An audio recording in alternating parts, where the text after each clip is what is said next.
I'm Ethan Miller, just your average corporate drone, stuck with this ridiculous passive ability. Get drunk, black out, and become a god. The only problem? I never remember a thing when I wake up.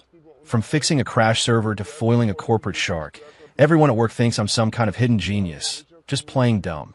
Facing my stunning CEO's admiring gaze and my rival's terrified expressions, all I want to do is clutch my reusable coffee cup and scream, I'm really just a normal guy.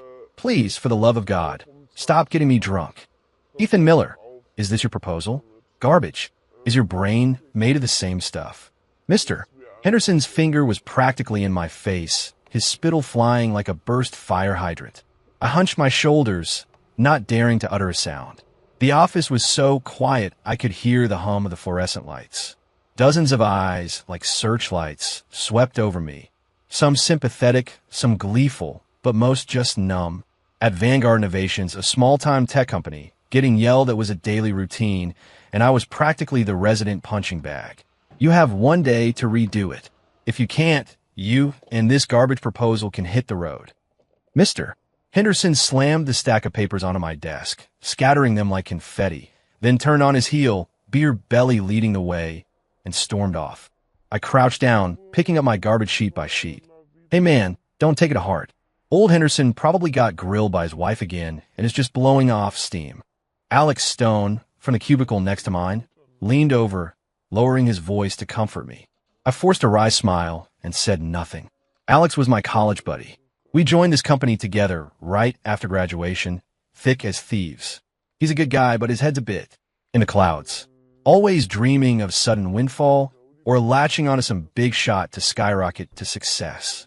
This dead-end company, it's so draining, I said, straightening the papers and brushing off a few faint shoe prints. Over time, every day, no raise in sight, but everyone's a pro at passing the buck. Tell me about it. Alex sighed. Come on, Ethan, my treat tonight. Let's grab a few drinks, drown our sorrows. I wanted to refuse. The proposal still wasn't done, but seeing that pile of ruined papers on my desk, a surge of nameless anger shot straight to my head. You're on, till we drop. 7 o'clock that evening, a noisy grill joint downtown. Plastic chairs, sticky tables. It was our late-night sanctuary. Beer, ice-cold and cheap, went down glass after glass. The day's pent-up frustration finally found an outlet. I started ranting about all the company's absurdities, from the attendance policy to project management, especially that sieve of a server architecture. You have no idea. Alex, our company's server is a total joke. The firewall's like tissue paper. Any amateur hacker could waltz right in. I mentioned it to Henderson last time, but he just told me to mind my own business, said it worked fine. I'm telling you, that junk, if I wanted to hack it, it wouldn't even take half an hour. I could bring it down in minutes. Data wiped. And he wouldn't even have time to cry.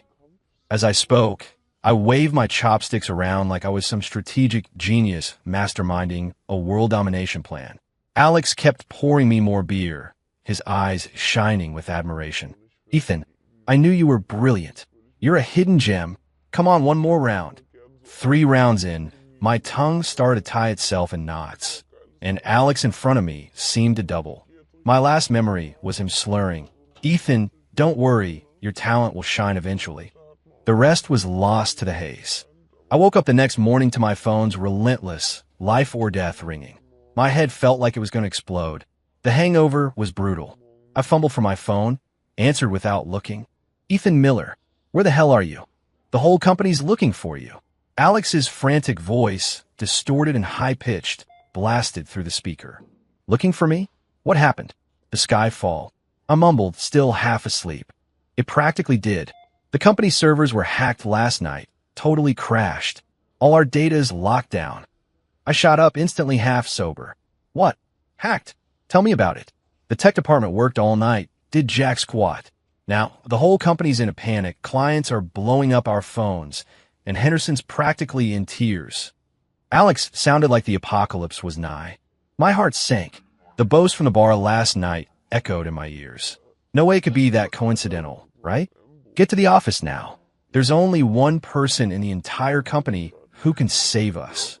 Alex's tone suddenly turned incredibly grave. Who? Did we call in an outside expert? I asked instinctively. You, Ethan. I nearly dropped the phone. Are you crazy? I'm in marketing. What the hell do I know about tech? Ethan, cut the act. Last night you told me yourself that server was a joke. You definitely have a solution. I was utterly bewildered. That was drunk talk. He actually believed me? That was just drunken rambling, not meant to be taken seriously. I tried to explain. I don't care. Right now, everyone in the company, including our enigmatic CEO, Sarah Chun, is pinning all their hopes on you. Get over here, fast. Before I could say anything else, Alex hung up. I sat on the bed, stunned, feeling like the whole world had gone insane. Gritting my teeth, I showered, got dressed, and hailed a cab to the office. All the way there, my stomach was doing flip-flops. I was toast. I'd talked a big game, and now I'd be publicly humiliated in front of everyone. I might as well pack my desk and quit.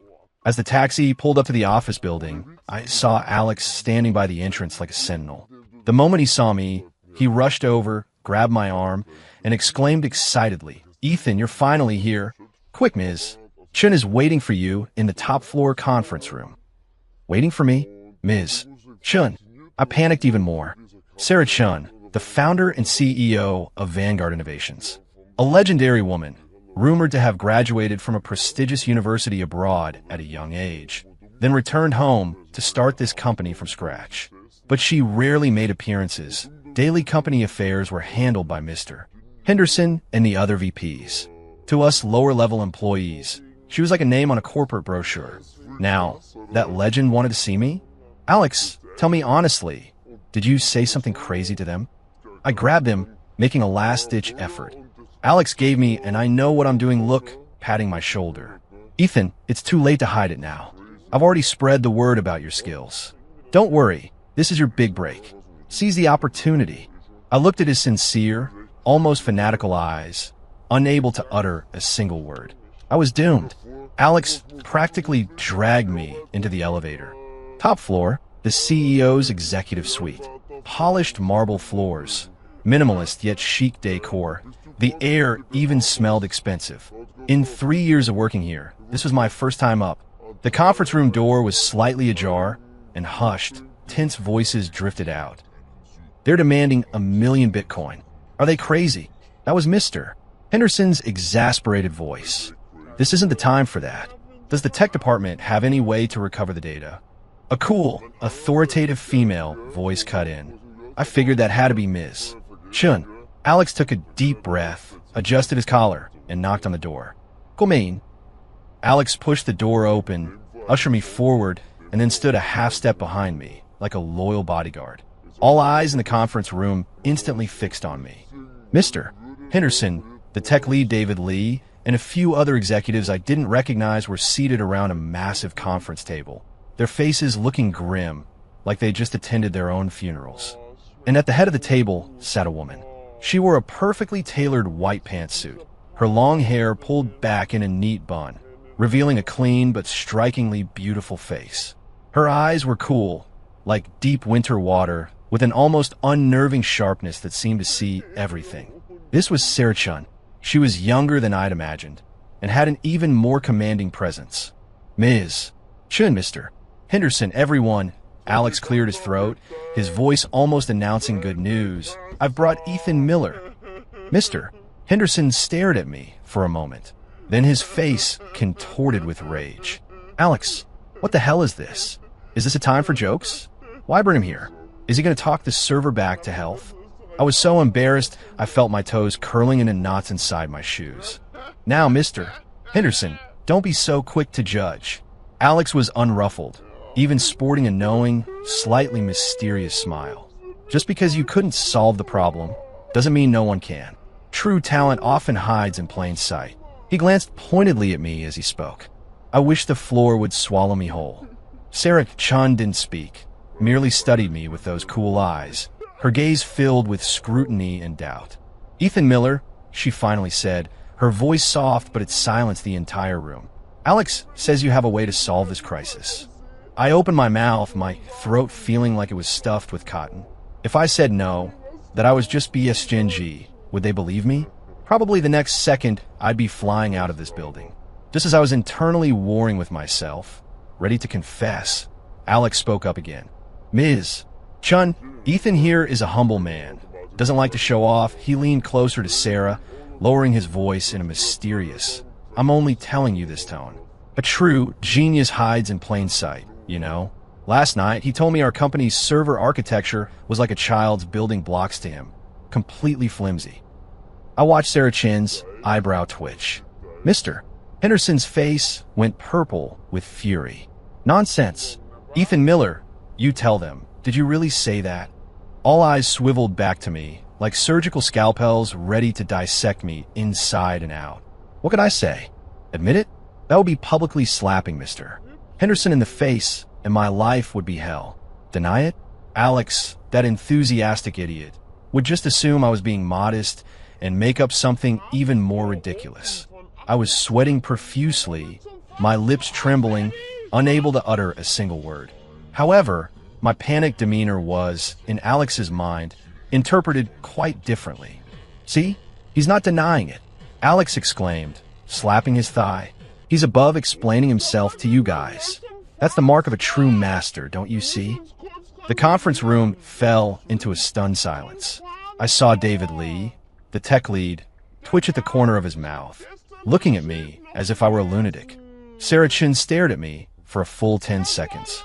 Just when I thought she was about to call security to escort me out, she slowly spoke. All right, in that case, Ethan Miller, the tech department is now under your full command. Any resources you need, just tell me directly. Me? Mr. Henderson, Ms. Chun, this is ridiculous. He's in marketing.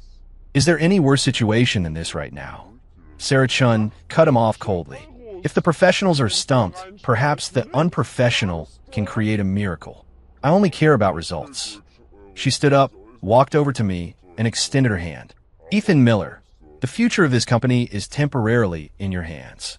Her hand was pale, her fingers long and slender, with a cool touch. I mechanically reached out, shaking her hand, with only one thought in my head. This world has gone mad. The tech department, or rather, the disaster zone.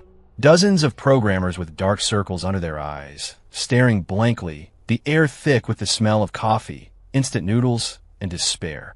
I was ushered in by Alex and a few other executives, like a prisoner being led to the gallows. David Lee, the tech lead, a balding man in his mid-40s, looked at me with hostility and disdain. Mr. Miller, Mr. Consultant, you see, this is the situation. All server ports are locked down. They're using a new asymmetric encryption algorithm, and we've tried everything, but nothing works. He said Mr., but his tone was dripping with sarcasm. I stared at the rows of gibberish code on the screen, my scalp tingling. I'd practically forgotten C++ from college. This looked like alien script to me. So, Ethan, got any ideas? Alex whispered in my ear, his voice full of eager expectation. Ideas? My only idea was to lie down right now and wait to be fired. I nervously rubbed my hands, pacing back and forth in the server room, trying to look like I was deep in thought. 1 step, 2 steps. I saw the fire extinguisher in the corner. 1 step, 2 steps. I saw the window. Jumping from here would be a quick way out. My erratic behavior, of course, was given a fresh interpretation by Alex. See, David? Alex said to the tech lead. Ethan's surveying the physical environment of the entire server room. He's not thinking on a code level, but from a higher dimension. This is called dimensional reduction attack. David Lee's expression contorted further. I couldn't keep up the act. I walked up to a server, pointed at a blinking red light on it, ready to say something random and then admit my incompetence. This light, I began. Everyone held their breath, dozens of eyes staring fixedly at the red light I was pointing at. Why? Why does it keep blinking? I asked a question so dumb it should have been illegal. David Lee's eyes nearly rolled out of his head. That's the hard drive indicator light. It shows the hard drive is reading/writing. Of course it blinks. Oh. I awkwardly withdrew my hand. I was done for. My facade was crumbling. Yet, Alex, once again, saved or perhaps sabotaged me. Amateurs look at the spectacle. Experts look at the method. He exclaimed excitedly to the others. You think Ethan's asking a silly question? Wrong. He's reminding you to pay attention to details. If they can lock down our system, They must have left a trace in the most inconspicuous place. That blinking hard drive light is the key to solving this. Me, David Lee. The tech guys, everyone exchanged glances, their faces a mix of I don't understand, but it sounded impressive. David Lee, half believing, walked to the server and pulled up the hard drive's read/write logs. He stared at the screen for a few minutes, and his face suddenly changed. No, something's wrong, he exclaimed, looking up sharply, his voice trembling. There's an extremely tiny data stream in the log, repeating every 0.01 seconds, disguised as normal system activity. This is a backdoor. The hacker left a backdoor. The entire tech department erupted. He found it. He actually found it. Oh my God, it was hidden so deep. We looked all night and didn't find it. Mr. Miller's a genius. He spotted the problem at a glance. I stood frozen in place, my hand still pointing at the red light, completely petrified. I just pointed randomly.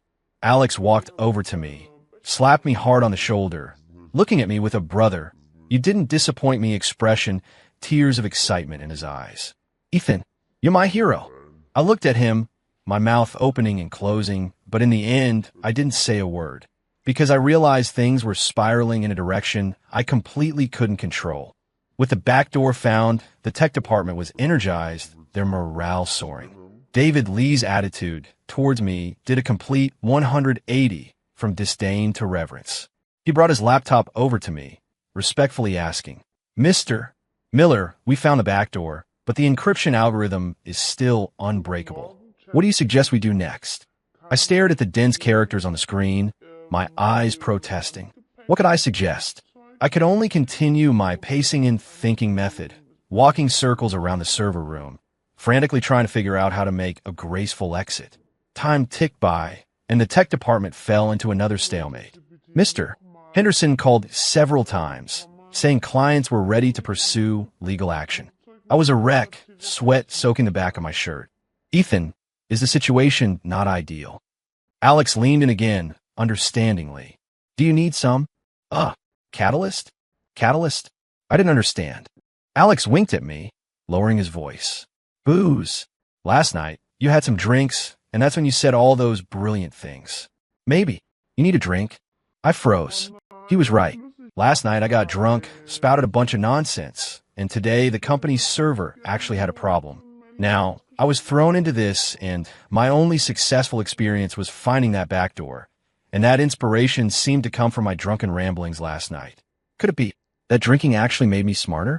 The thought was absurd, even to me, but right now, it seemed like the only lifeline. Go give me a bottle of liquor. I gritted my teeth, throwing caution to the wind. Something strong. Might as well go out with a bang. At least the company legend would be about that marketing guy, Ethan, who bravely drank to save the company and sacrificed himself, rather than that idiot who pretended to be a genius and failed spectacularly. Alex's eyes lit up, and he immediately went to do my bidding. A few minutes later, he slunk back, carrying a black plastic bag. He pulled out a bottle of, well, let's just say it wasn't top-shelf vodka. Ethan, this was all I could find near the office. It's definitely strong enough. I stared at the green bottle, swallowing hard. At that moment, Sarah Chun walked into the server room.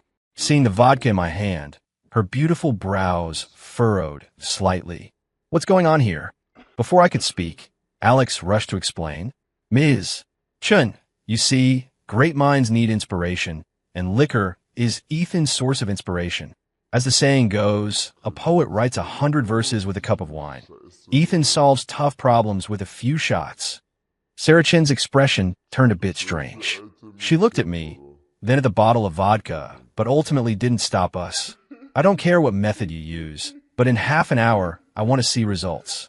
She said this, then turned and leaned against the doorway, arms crossed, silently watching me. Her gaze seemed to say, begin your performance. I felt like dying.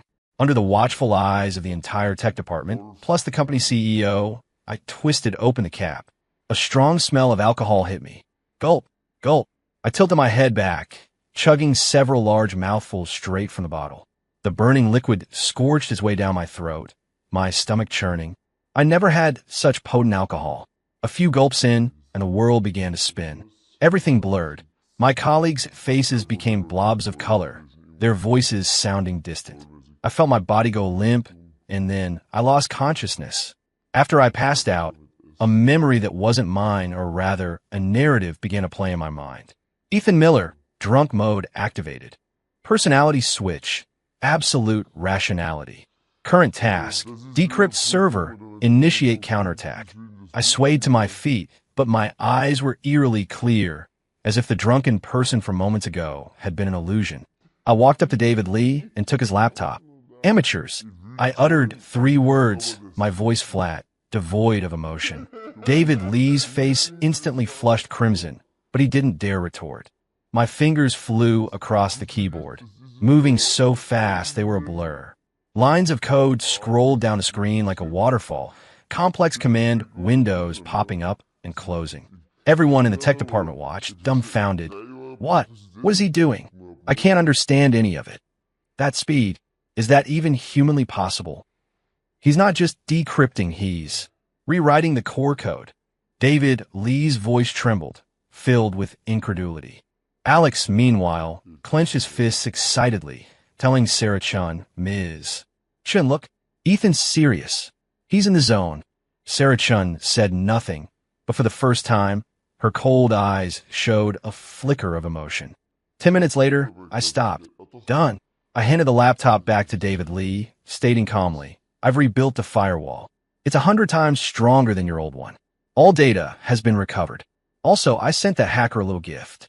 David Lee took the laptop with trembling hands and opened the server backend. The green operational indicator light glowed, looking so beautiful. All data, perfectly intact. It's back. It's really back. A thunderous cheer erupted in the server room. Meanwhile, on the other side of the city, in a dimly lit basement, a slender man with glasses smirked at his screen. A bunch of losers haven't paid up yet. Guess I'll have to teach them a lesson. He was about to input new commands when his computer screen suddenly went black, then displayed a massive red message. You call that hacking? Go practice for another 100 years.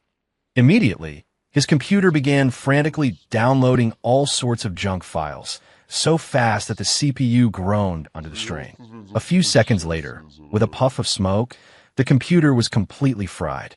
Before the slender man could react, the basement door was kicked open. Several uniformed police officers burst in, their dart gun barrels aimed at him.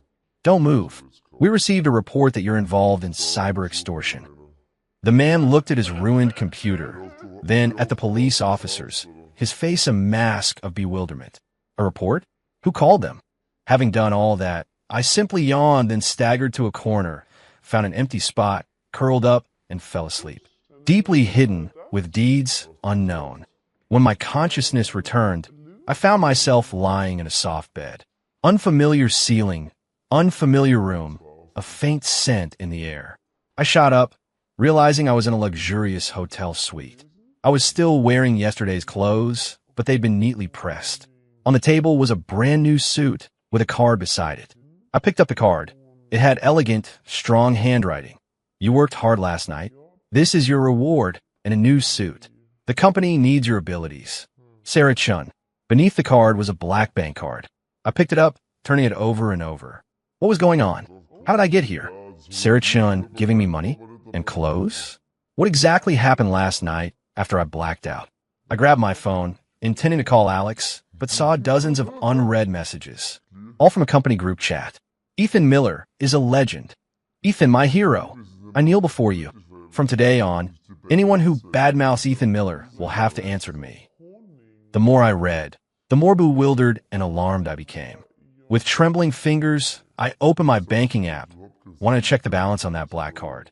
After shakingly entering the card number and default PIN, a string of numbers appeared on the screen. I counted. Thousands, tens of thousands, hundreds of thousands, a million. 1 million.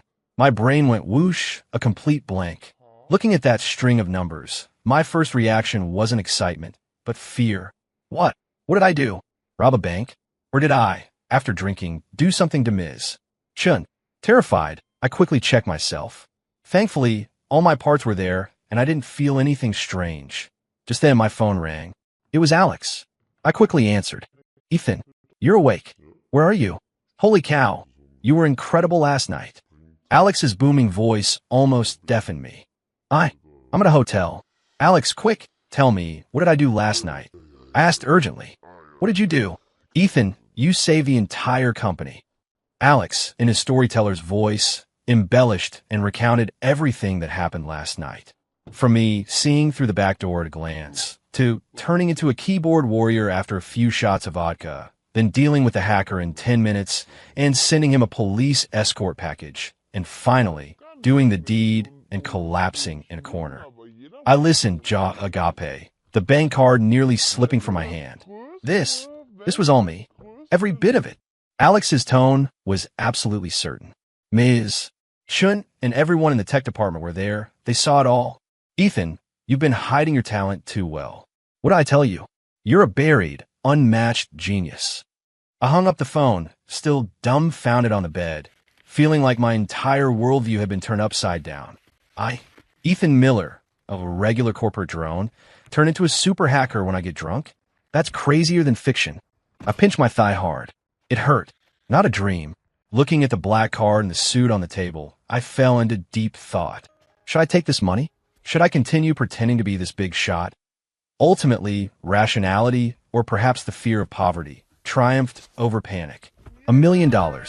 How many years would I have to work without eating or drinking to earn that? I might as well take it. As for pretending to be a big shot, I play it by ear. Worst case, next time something happens, I'll just say, I quit drinking. With a mix of apprehension, I put on the suit that clearly cost a fortune. It fit pretty well, actually. Clothes make the man, and I did look a bit more executive in the mirror. Back at the company, I received unprecedented treatment. The moment I walked in, the receptionist gave me a sweet smile and handed me a steaming cup of coffee. Good morning, Mr. Miller. Passing colleagues, whether I knew them or not, greeted me proactively, their eyes filled with deference and curiosity. Mr. Henderson, whose face usually looked like everyone owed him money, managed to force out a smile uglier than a grimace when he saw me in the hallway. Ethan, no, Mr. Miller, about last night. Thank you for your hard work. I didn't recognize your talent before. Please don't take it to heart. I was flattered and could only stammer. It's fine.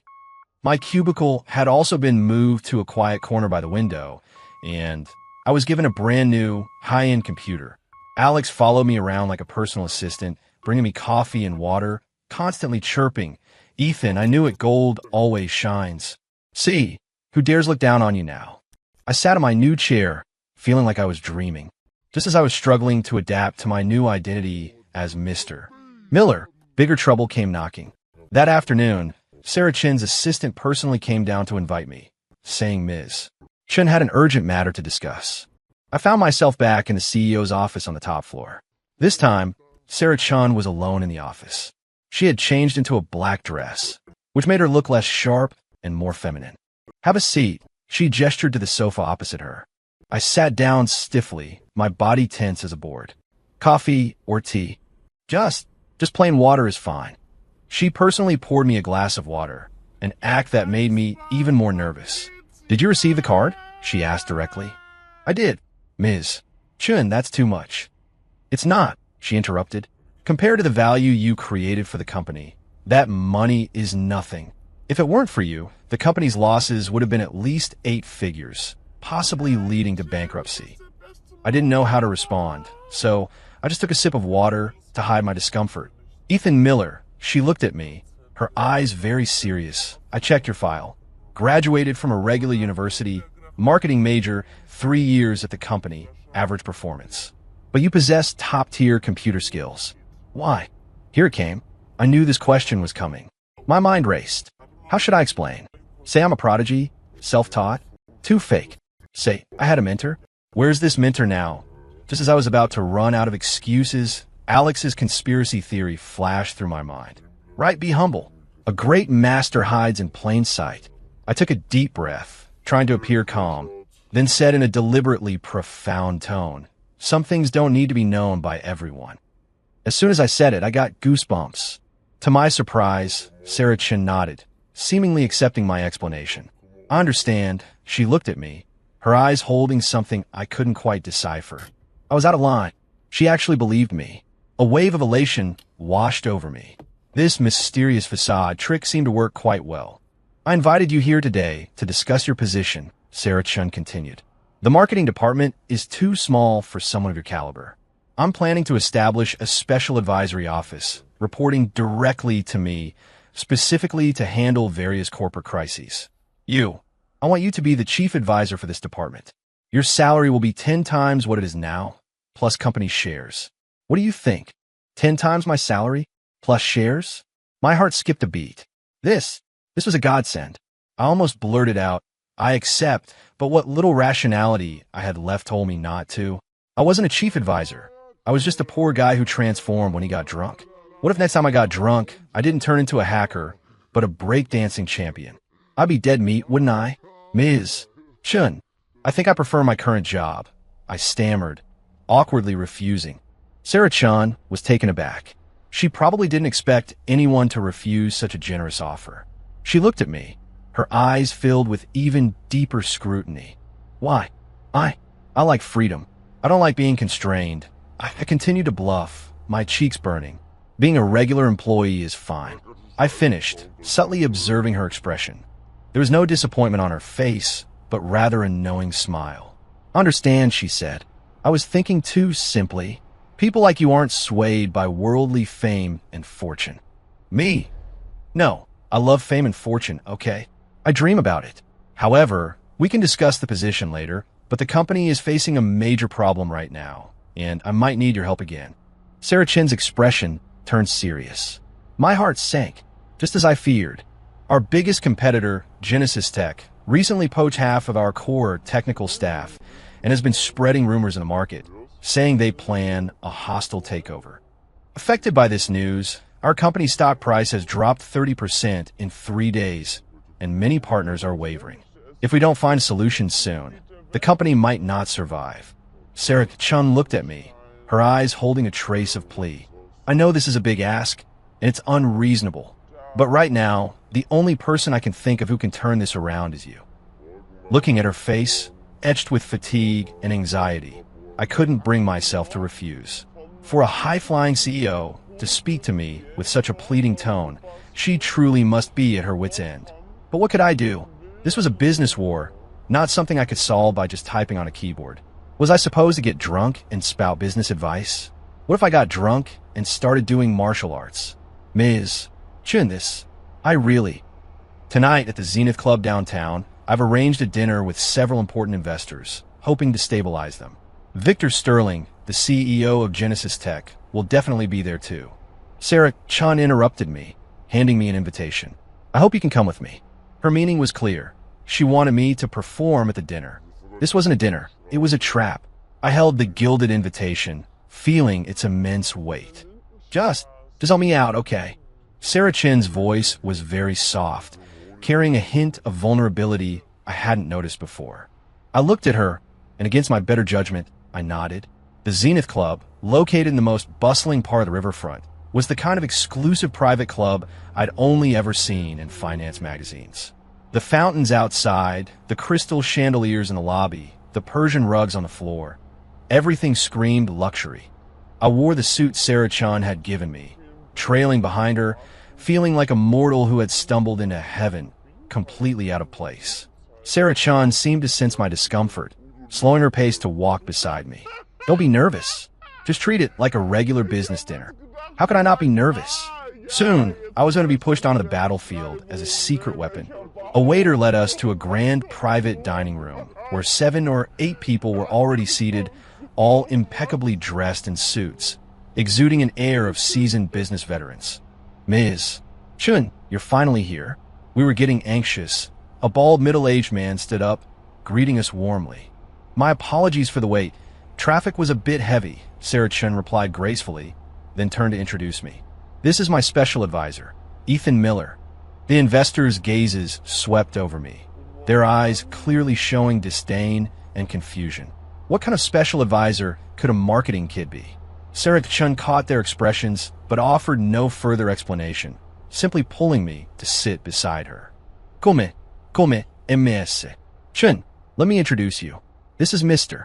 Sterling from Genesis Tech, the bald man said, pointing to a young man across the table. I followed his gesture. He was a man in his early 30s, wearing gold-rimmed glasses, with a refined appearance but eyes that held a hint of cunning and arrogance. He was Victor Sterling. Victor Sterling saw me, and a mocking smile played on his lips. Ms. Chen, does Vanguard Innovations not have anyone else? Why bring an intern to an event like this? As soon as he spoke, a low ripple of laughter spread around the table. Sarah Chen's face darkened. I wished I could vanish on the spot. Mr. Sterling, you jest. Mr. Miller here is our company's cornerstone, Sarah Chen retorted, her voice icy. Oh, cornerstone. Victor Sterling laughed exaggeratedly. I heard your company's stock price is almost tanking. Is this cornerstone for throwing at your own feet? His words were venomous. Sarah Chen's lips trembled with anger, but she couldn't find a suitable comeback.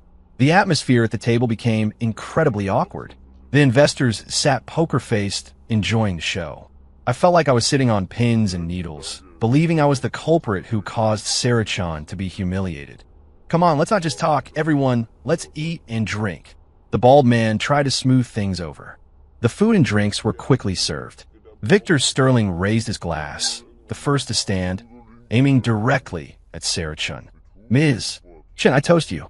Business is war, and I've been a bit ruthless this time, but it's for a better future for both our companies. As long as you agree to my acquisition plan, I promise the Vanguard Innovations brand will be preserved, and you can continue as CEO. This wasn't a toast. It was an ultimatum. Sarah Chen raised her glass, her hand trembling slightly. I looked at her stubborn yet helpless profile, and a surge of unnamed anger burned within me. This was too much.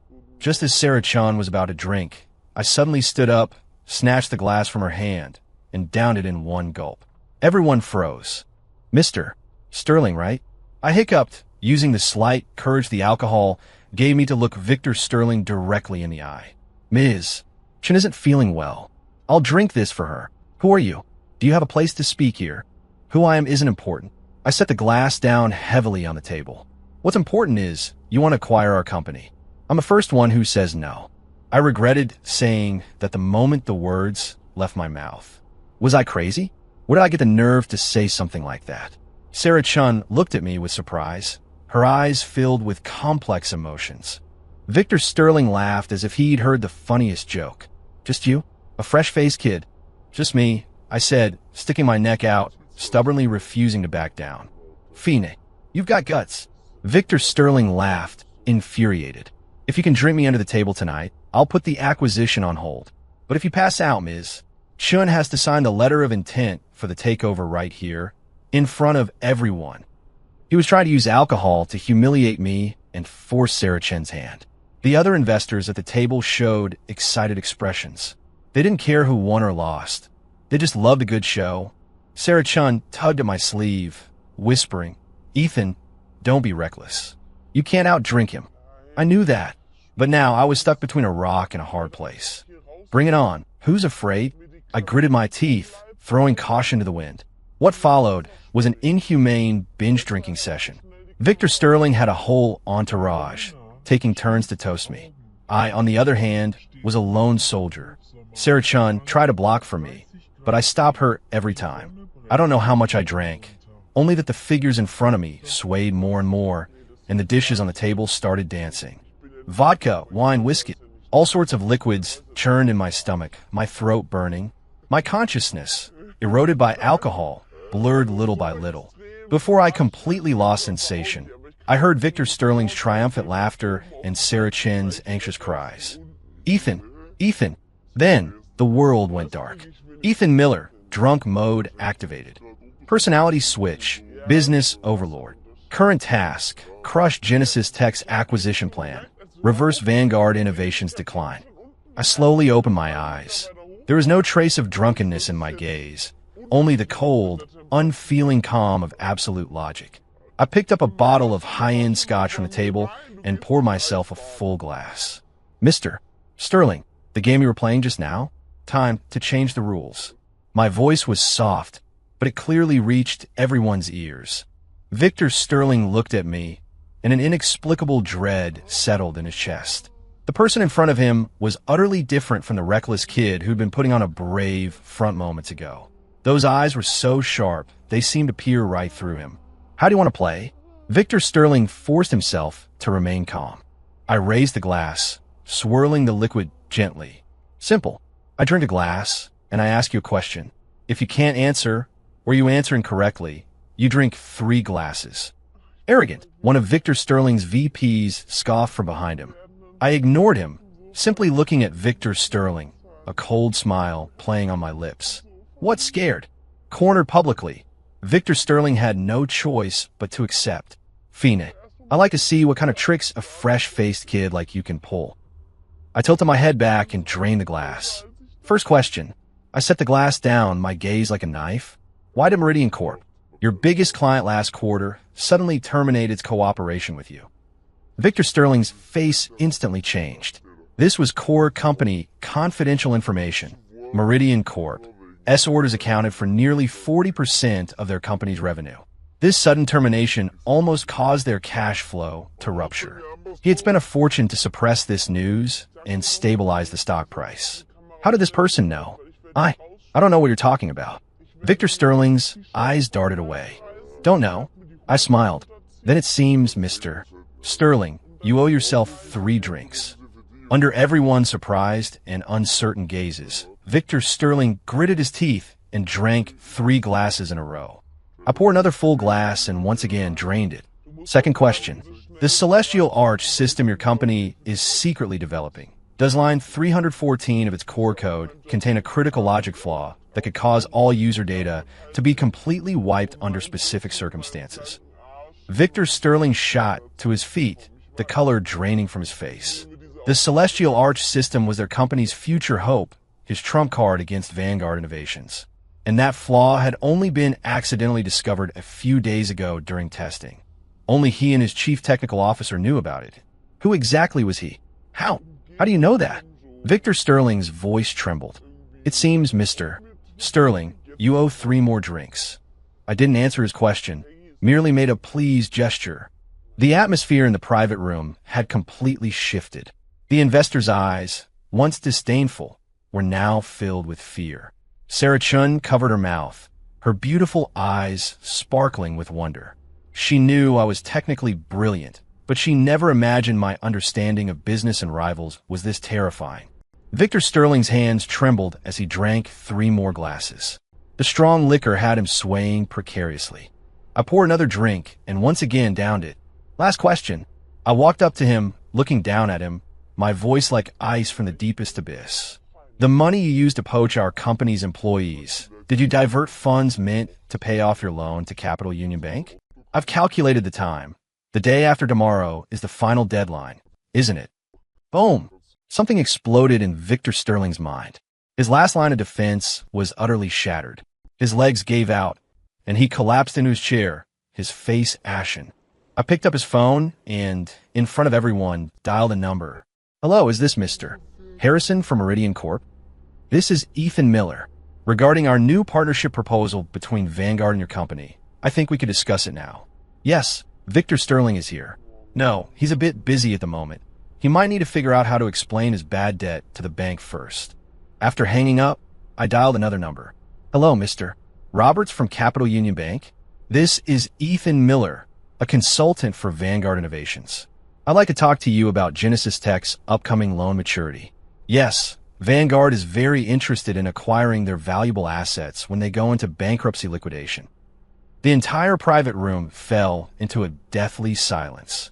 Everyone stared at me as if I were a devil. In just 3 drinks, 3 questions, and 2 phone calls, the once arrogant Victor Sterling had been cast into an abyss of no return. This wasn't a business negotiation. This was a unilateral slaughter. Having done all that, I simply felt tired. The lingering effects of the alcohol surged, my vision blurred, and I swayed, falling sideways. A pair of soft arms caught me just in time. I fell into a warm, fragrant embrace. It was Sarah Chun. I woke up again in that familiar hotel suite. My head throbbed, the hangover even worse than last time. I struggled to sit up, finding myself covered by a soft duvet, a glass of warm water, and a packet of hangover pills on the nightstand. I blacked out again. I tried to recall what happened last night. The last thing I remembered was foolishly trying to outdrink Victor Sterling. And then, nothing. I was screwed. I definitely passed out, made a fool of myself in front of everyone. Sarah Chun must be so disappointed in me, right? Not only did I not help, I probably made things worse. I clutched my head in frustration, wishing I could disappear into a crack in the floor. I picked up my phone, intending to text Sarah Chun an apology, but saw a message from her, sent half an hour ago. Eat something when you wake up. I had the hotel send breakfast. Last night, thank you. Thank me? For what? For making a spectacle of myself while drunk? I was completely bewildered and decided to call Alex. The moment he picked up, Alex's voice, like a loudspeaker, boomed. Ethan, my brother, you're a god, a living business deity. What happened now? My brain ached from his shouting. What happened? Your miracle last night is already the talk of the entire industry. Then, Alex, with his storytelling flair, recounted the miracle of last night.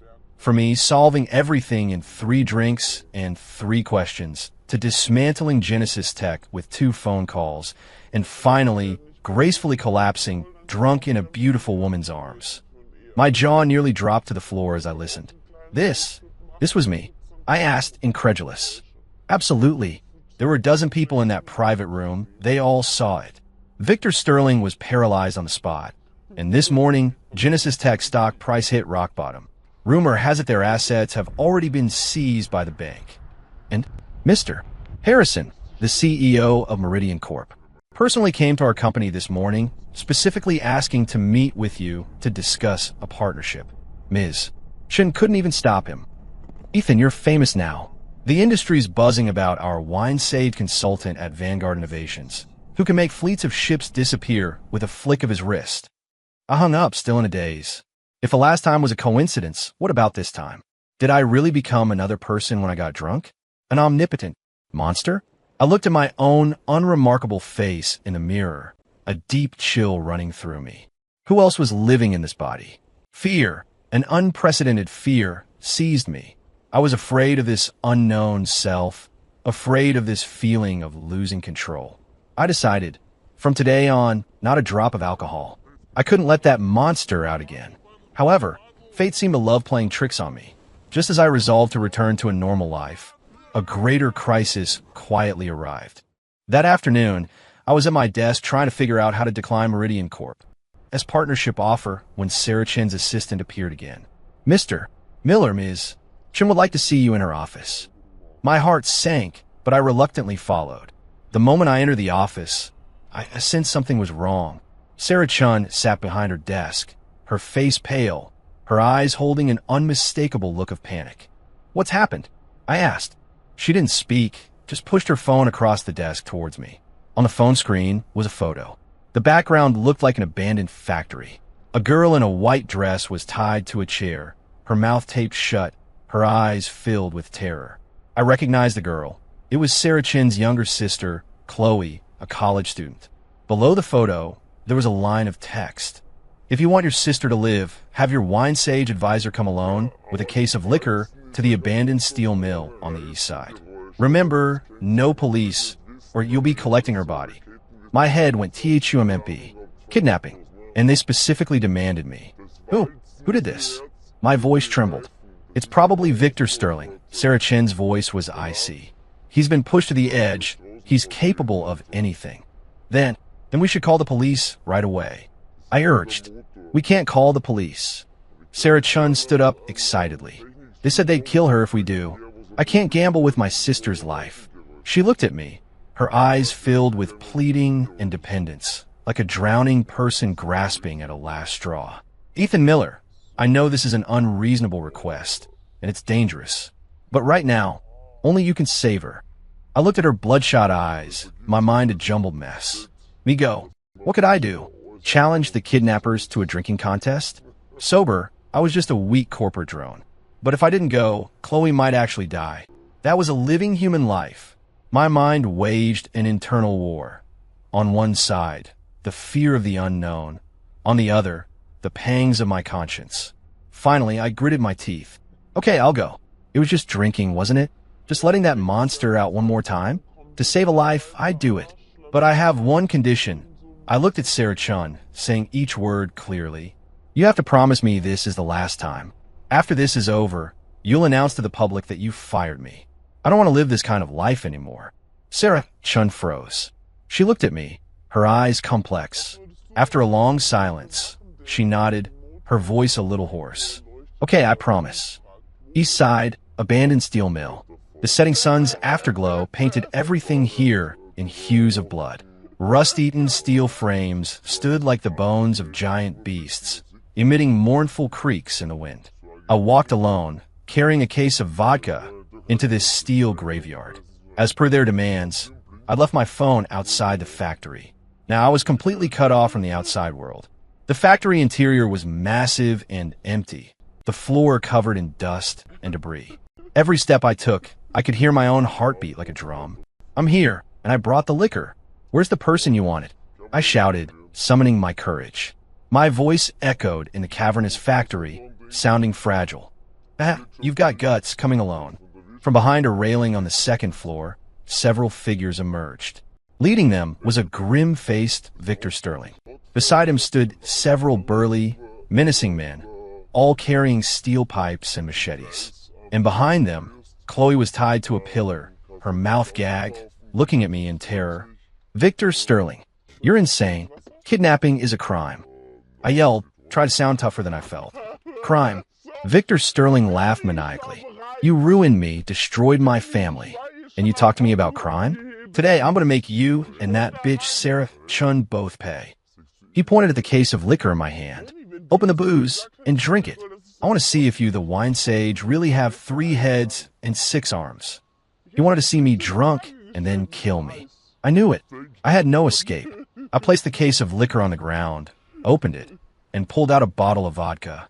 Twisting off the cap, I looked at the clear liquid, my heart filled with mixed emotions. This stuff was the source of my power, and also the root of all my fears. Drink. Why aren't you drinking? Scared. Victor Sterling urged, his voice arrogant. I took a deep breath, closed my eyes, and tilted my head back, chugging. The burning liquid flowed down my throat, like igniting a fire. 1 bottle, 2 bottles, 3 bottles. I don't know how much I drank, only that the world spun and my stomach churned. Before my consciousness completely sunk, I saw Victor Sterling's twisted, triumphant face, saw the burly men approaching me with steel pipes, and saw the desperate tears in Chloe's eyes. I'm sorry, Miss Chun. I might have to break my promise. Ethan Miller, drunk mode activated. Personality switch, combat master. Current task, eliminate all threats, rescue hostage. I opened my eyes. The world, to me, became incredibly clear, as if entering bullet time. The movements of those burly men seemed as slow as snails. The one in front, wielding a steel pipe, swung it towards my head. My body didn't even move. I merely tilted my head slightly, easily dodging the fatal blow. At the same time, my right hand shot out like lightning, grabbing his wrist as he swung the pipe, and gave it a slight twist. Crack! The sharp sound of bone breaking echoed eerily in the empty factory. The burly man let out an inhuman shriek, and the steel pipe clattered to the ground. I didn't pause, pulling and pushing in one fluid motion, using his body to collide with another burly man attacking from the side. The two tumbled into a heap.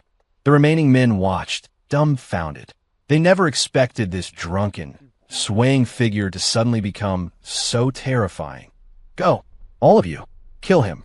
Victor Sterling shrieked in a panic.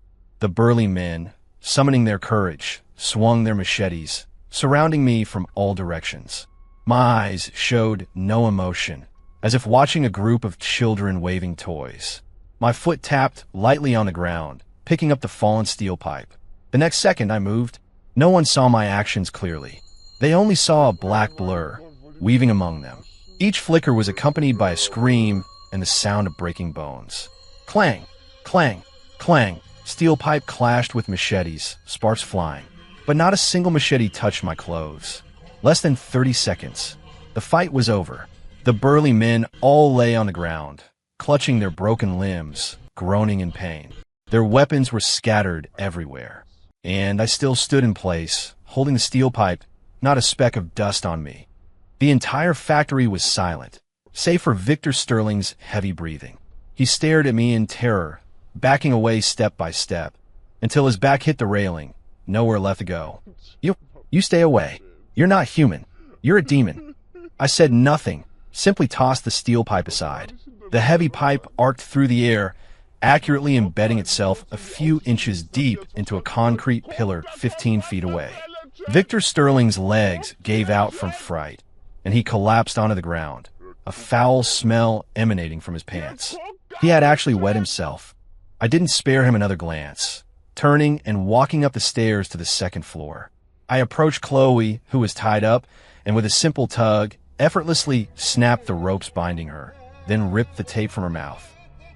Who are you? Chloe asked, her voice trembling, looking at me. I didn't answer.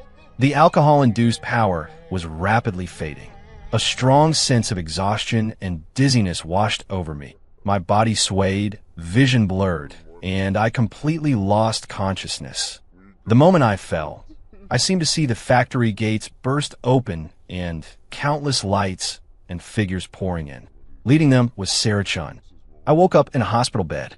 White ceiling, smell of disinfectant, and 4-needle in the back of my hand. I moved, my whole body aching as if a truck had run over me. You're awake? A familiar voice sounded beside me. I turned my head and saw Sarah Chun sitting by my bed. She was in casual clothes, her face showing unmistakable exhaustion and worry, but her eyes were bright. How'd I get here? I spoke, my voice hoarse as if it were on fire. You had alcohol poisoning and acute gastric hemorrhage. The doctor said if you'd arrived a minute later, it would have been dangerous. Sarah Chen's voice held a trace of lingering fear. I froze. Alcohol poisoning? Gastric hemorrhage? Looks like I really overdid it this time. Chloe? How is she? I asked urgently. She's fine, just a little shaken, already home. Sarah Chen looked at me, her eyes complex. She told me you saved her. My heart sank. I didn't know how to explain. And Victor Sterling and his men? The police took them away. Kidnapping, assault, multiple charges. They'll probably be locked up for life. I sighed in relief. At least one big problem was solved. Silence fell in the hospital room. I didn't know what to say. Sarah Chen also seemed lost in thought. After a long while, she spoke, her voice very soft. Ethan Miller, who exactly are you? Here it was again, the ultimate question.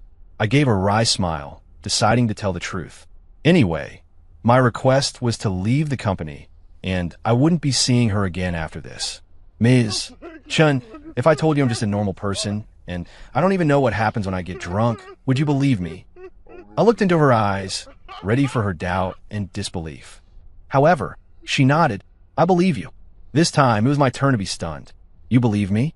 I do, she repeated, her eyes incredibly earnest. Before you went to the factory, Alex told me everything about you, including the part where you transform when you're drunk. Me? Alex, that blabbermouth. At first, I didn't believe it. I thought it was absurd, Sarah Chun continued. But from a server incident to the acquisition crisis, and now this. I have no choice but to believe. So you called the police? I asked. She nodded. Immediately after you left, I called the police. I couldn't let you go alone. Luckily, by the time we arrived, you'd already handled all the trouble. She looked at me, her eyes filled with apology. I'm sorry for dragging you into such a dangerous situation. It's fine, at least Chloe's safe, I said, trying to sound casual. The doctor said your body has serious issues due to your long-term, irregular lifestyle and this excessive drinking. He advised you never to touch alcohol again. My heart stirred. That suited me just fine. Perfect, I said. From now on, I won't have to be that wine sage anymore. I looked at her, saying earnestly, Ms. Chun, don't forget what you promised me. Sarah Chen's body stiffened. She was silent for a long time, so long I thought she would renege. Okay, she finally nodded, her eyes a little red. When you're discharged, I'll process your resignation. Your shares will be converted into cash for you. No need, I shook my head. I've already received enough.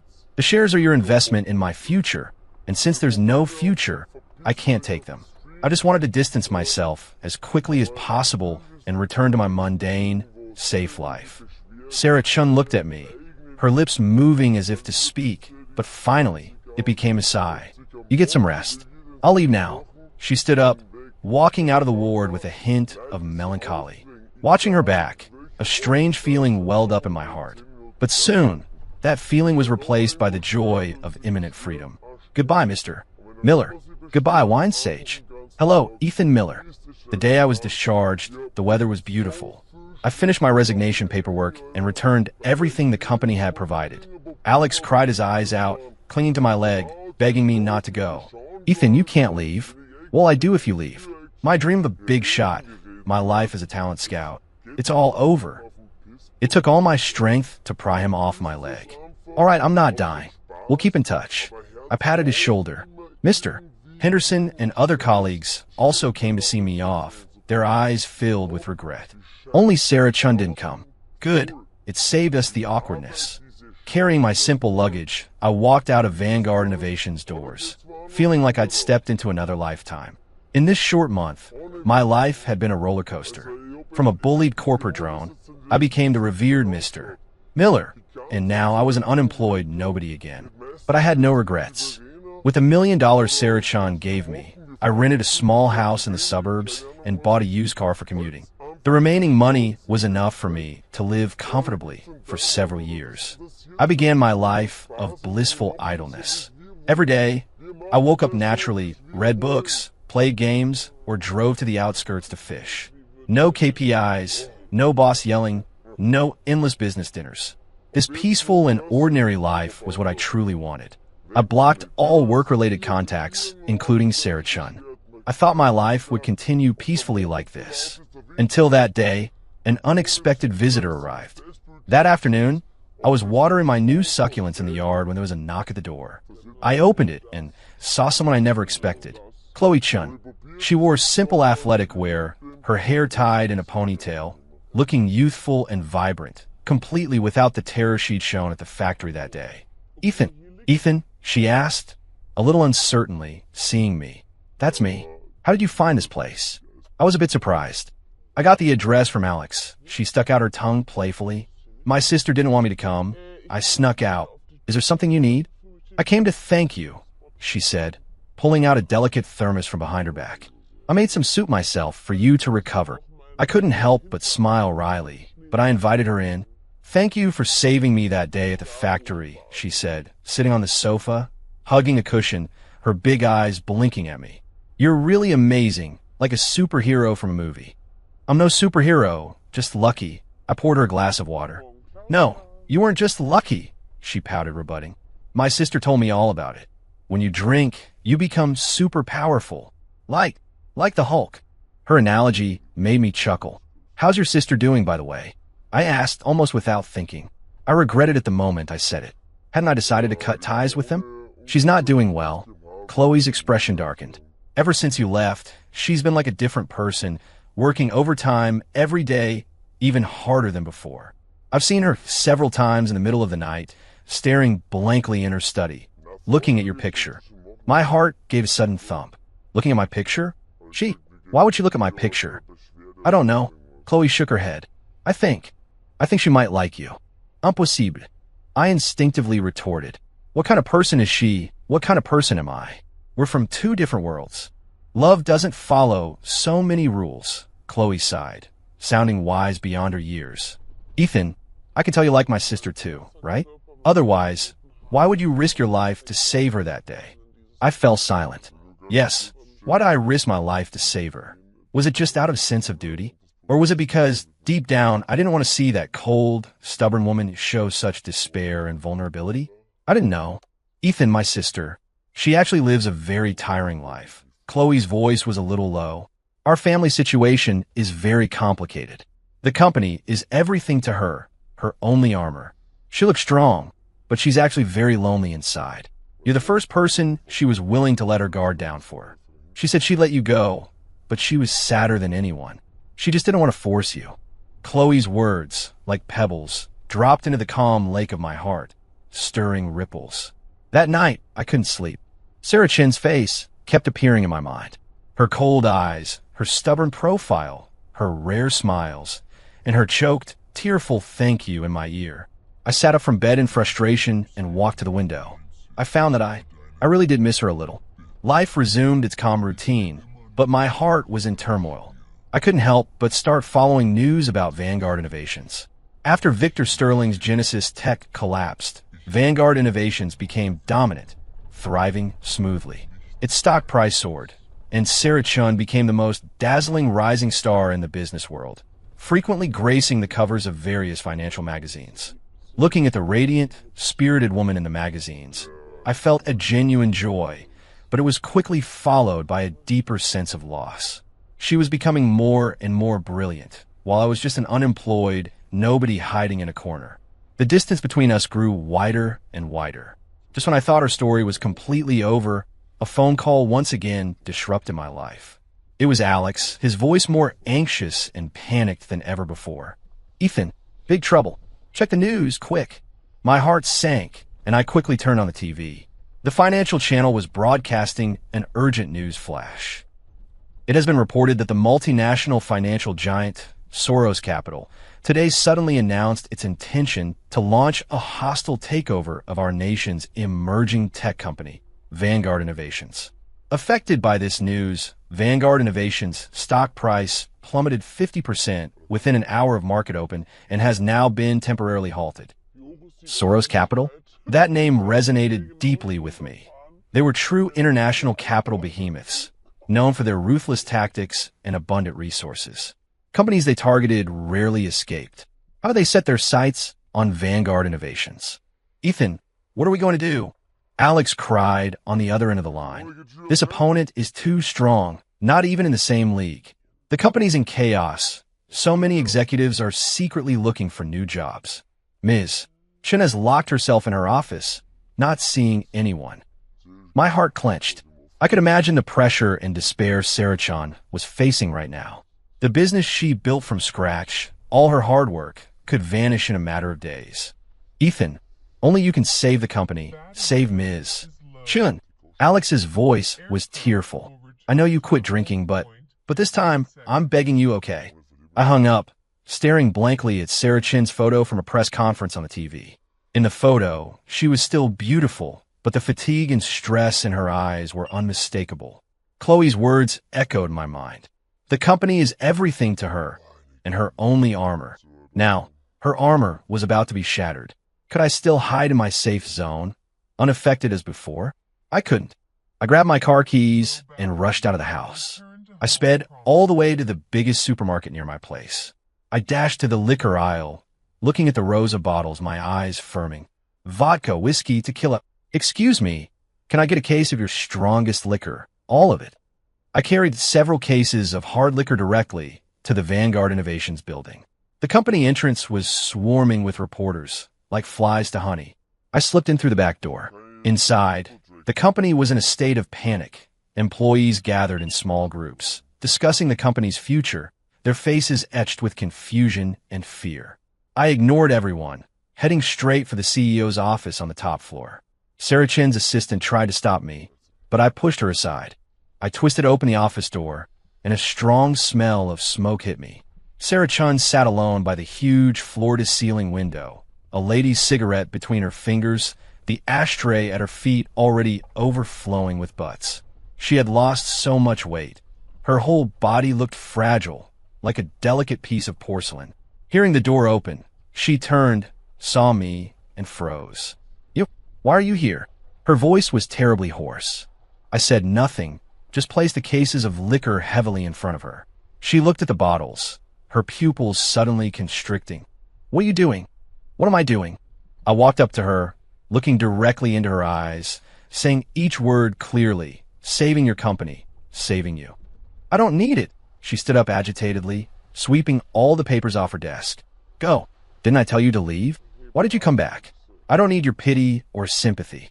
I knew she was just saying angry things. She just didn't want to drag me down again. "I'm not pitying you." I looked at her red eyes, my heart squeezed painfully by something. "Sarah Chun, listen to me. I came back, not for the company, not for some stupid wine sage title, but for you. I love you." I finally said the words. Sarah Chun completely froze, staring at me blankly, tears streaming down her face uncontrollably. I reached out, gently wiping away her tears. So, stop carrying everything alone, okay? Hand it all over to me. She looked at me, then at the cases of liquor behind me, her lips trembling, unable to speak. After a long moment, she threw herself into my arms, sobbing uncontrollably, crying like a child who had been wronged. I held her tightly, feeling my heart fill to the brim. "All right, don't cry." I patted her back, saying softly, "Give me half an hour, no 10 minutes. I'll send this Soros guy packing." I helped her sit down, then in front of her, twisted open a bottle of vodka. Gulp, gulp. This time, I didn't hesitate, because I knew I wasn't fighting for some false fame or some sense of responsibility. I was fighting for the woman I loved. In the last moment before my consciousness plunged into darkness, I gave her a reassuring smile. "Don't worry, I've got this." Ethan Miller, drunk mode activated. Personality switch, financial god. Warning, physical functions at limit. Max duration for this mode, 15 minutes. Current task, target Soros Capital, defend Vanguard Innovations. I opened my eyes, devoid of emotion, only the extreme coldness of numbers and logic. I walked to Sarah Chen's desk and opened her computer. On the screen, Vanguard Innovations' stock price K-line chart plunged almost vertically, a shocking sight. Transfer all company liquid assets into my personal account. I issued the first command to Sarah Chun, my tone leaving no room for doubt. Sarah Chun paused, then immediately complied. She knew the person in front of her was no longer the Ethan Miller she knew.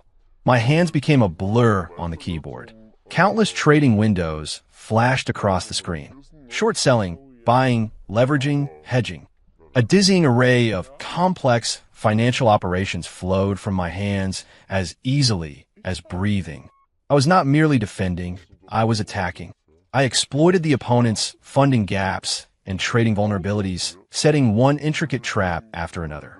A silent war raged intensely in the virtual world. Meanwhile, across the ocean at Soros Capital's headquarters, a white-haired old man casually sipped coffee, observing Vanguard Innovations' tragic situation on screen. How utterly boring. Eastern companies are still so fragile. He sneered. However, the next second, the smile on his face froze. On the screen, a mysterious and enormous fund suddenly entered the market, like a beast, savagely tearing through their intricate web of traps. Their short positions were forcibly covered one after another. Vanguard Innovations' stock price began to rebound aggressively at an unbelievable angle. "What's going on?" The old man shot to his feet, his coffee cup smashing to the floor. "Sir, we're under a massive attack from an unknown opponent. Their trading methods, they're terrifying. We can't predict their next move." A trader reported in panic. "Investigate. Find out who this opponent is," the old man roared. 5 minutes later, Vanguard Innovations' stock price had not only recovered all its losses, but had even risen by 20% against the trend. Soros Capital's investment of hundreds of billions of dollars was wiped out in mere minutes. 10 minutes later, "Sir, our firewall has been breached. They've published all our dirt and insider trading records on the international internet." The old man watched the unfolding scandal on screen, his vision blurred, and he spat out a mouthful of blood. He knew he was finished. Soros Capital, a name that once dominated the international financial market, would become history today. Having done all this, I simply felt tired. The power within me receded like a tide. A strong feeling of weakness and intense pain swept over me. My vision blurred, and I collapsed towards the cold floor. I had a very long dream. In the dream, I was back at that abandoned steel mill. But this time, I hadn't drunk and I hadn't transformed. Victor Sterling and his men walked towards me with steel pipes and machetes. I trembled with fear and turned to run. But I couldn't run fast, and they quickly caught up, pinning me to the ground, kicking and punching me. I felt my bones breaking one by one, my consciousness blurring. Just as I thought I was going to die, a beam of light shone in. Sarah Chun appeared. She was like a warrior goddess, a steel pipe in her hand, charging into the crowd, knocking down the burly men one by one. Then she walked to me, extending her hand, a gentle smile on her face. "Don't be scared. I'm here." I smiled and reached out, wanting to grab her hand. Just as my fingertips were about to touch hers, the dream shattered. I suddenly opened my eyes, seeing the familiar hospital ceiling. "You're awake?" Sarah Chin's voice sounded in my ear, tinged with surprise and exhaustion. I turned my head and saw her slumped by my bedside, her eyes bloodshot, her chin much sharper. It looked like she had been watching over me the whole time. How long have I been asleep?" I spoke, my throat feeling dry as if it were on fire. 3 days and 3 nights. She helped me pour a glass of water, moistening my lips with a cotton swab. "The doctor said this time you had severe organ failure, almost didn't make it." Her voice choked up at the end. I looked at her, my heart aching. "I'm sorry, I worried you again." "Silly." She took my hand, pressing it tightly against her face. "I'm the one who should be sorry." I could feel her cheek was cold, with traces of undried tears. "The company, how is it?" I asked. She smiled like a child. "We won. Soros Capital has announced bankruptcy liquidation. Now Vanguard is the hottest tech company in the world." "That's good." I sighed in relief, feeling a wave of exhaustion. "Ethan Miller." She suddenly looked at me seriously. "Let's get married." "Me?" I wondered if I was still dreaming. "You? What did you say?" I said, "Let's get married." She repeated, her gaze firm and unwavering. "I don't want to lose you again. From now on, let me protect you." I looked at her earnest face, and my heart began to pound uncontrollably. Happiness came too suddenly. I was a little overwhelmed. "But I'm just a normal person, and I'm sick. I'm not good enough for you," I said, feeling a surge of inferiority. "In my heart, you're my superhero." She leaned down, pressing a light kiss on my forehead. "I don't need some wine sage. I just need you, Ethan Miller. The living, breathing you, who laughs, cries, fears, and gets nervous." My eyes welled up. It turned out that what I feared and loathed was, in her eyes, the most precious thing. I squeezed her hand back tightly. "Okay." A month later, I was discharged from the hospital. Thanks to Sarah Chin's no-expense-spared care, my body had recovered quite well. The doctor said that as long as I rested well and didn't do anything reckless in the future, living to 99 wouldn't be a problem. My marriage to Sarah Chun was also put on the agenda. There was no grand wedding, no invitation to celebrities from all walks of life. We simply called Alex and Chloe, and on a sunny afternoon, went to the county clerk's office to get our marriage license. Looking at the red certificate in my hand, I still felt a sense of unreality. I, Ethan Miller, a former corporate drone, now unemployed, actually married a billionaire CEO. This life was more exciting than a roller coaster. Alex was our only groomsman. He cried more emotionally than I did, hugging my leg, snot, and tears everywhere. "Ethan, my idol, you're my life's lighthouse. I, Alex Stone, am following you for life."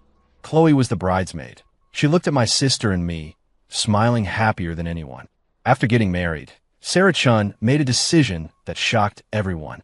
She announced her resignation as CEO of Vanguard Innovations, entrusting the company entirely to professional managers. And she herself chose to return to family life. In her words, "Before, I lived for the company.